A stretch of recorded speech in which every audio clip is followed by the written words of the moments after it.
And here on The Vibe, we cover the most exciting trends of the world and the most inspiring culture stories of today, capturing hearts and minds.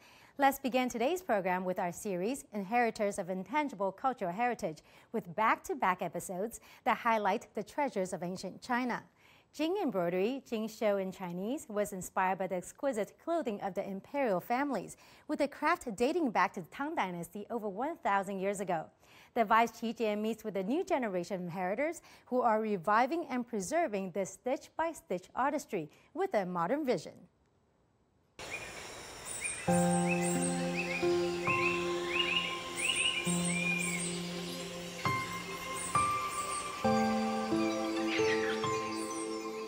A sea of clouds, surging rivers, trees, and chirping birds. Chinese people have always been in awe of Mother Nature. For thousands of years, Chinese craftsmen and women have been incorporating elements of her beauty into daily life, including artwork and everyday outfits. Jing embroidery, or Jing Shou, is a good example. And it's all about a needle and fine silken thread, as well as high aesthetics and craftsmanship. Tian Li is a fifth-generation inheritor of Jing embroidery. The 31-year-old has been working behind this structure for 10 years. 你这绣的什么？这又是鸟又是花的。这个呀是一个丹凤朝阳，可以看到整幅的那个我们的刺绣的这个纹样，它其实是很大气，然后雅致，然后雍容华贵。您可以看它里面的元素非常多。Dazzling is the right word for the rich colors and vivid patterns. To me, it's more like moving nature onto a piece of silk cloth. 手工的，它是可以传递温度。我们有这样一件就是手工的衣服也好，装饰性也好，就是可以看到我们这种非常优秀的这种民族的文化，能够提升我们自己的文化自信，就是我们国人自己的这种凝聚力。From the Tang Dynasty to the late Qing Dynasty, imperial embroidery, the predecessor of Jing embroidery, was mainly used on robes of emperors and nobles for over a century. Patterns like the dragon were for the exclusive use of the emperor himself. In history, if one was found to use a dragon pattern in his clothing, he would be definitely sent to his final home the next day, on conspiracy charges in modern language.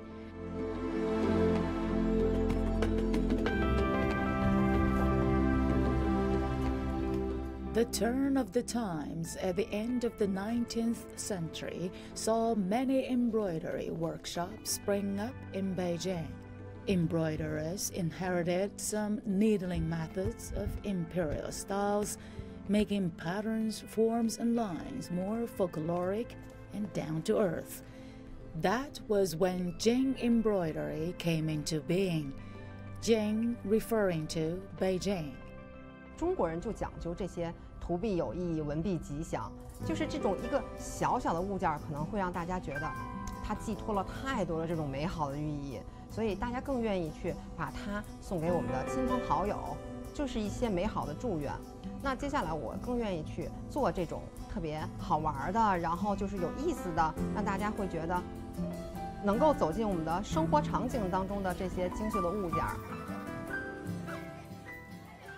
When it comes to daily life, Tian Li told me a close-knit family holds things together. She says she couldn't have gone this far without her mom's influence and her brother's efforts to market Jing embroidery products. Her mother, Liang Shuping, is a fourth-generation inheritor who's been working in this field for over 4 decades, while her brother, Tian Peng, is in charge of marketing at home and abroad. He's very proud of their products and confident he's found the way forward.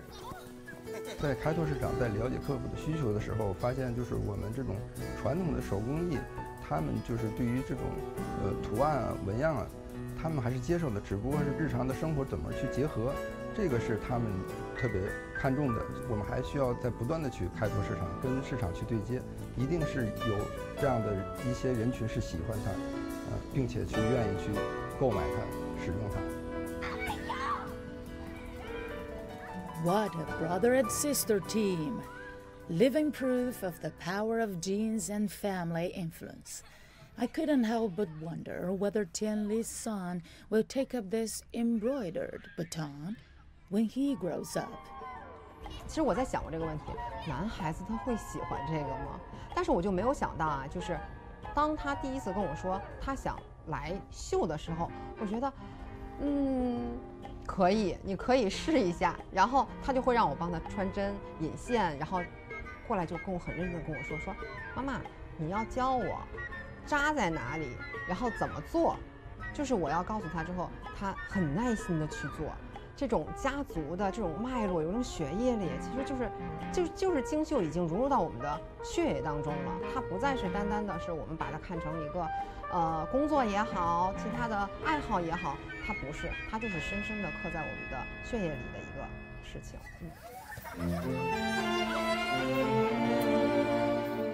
There's a Chinese saying, time makes it inevitable that in every profession, the younger generation replaces the older. It is not necessarily an eternal truth, but for this particular family, I've already seen a pattern that continues to grow and evolve. 季节 CGTN 北京。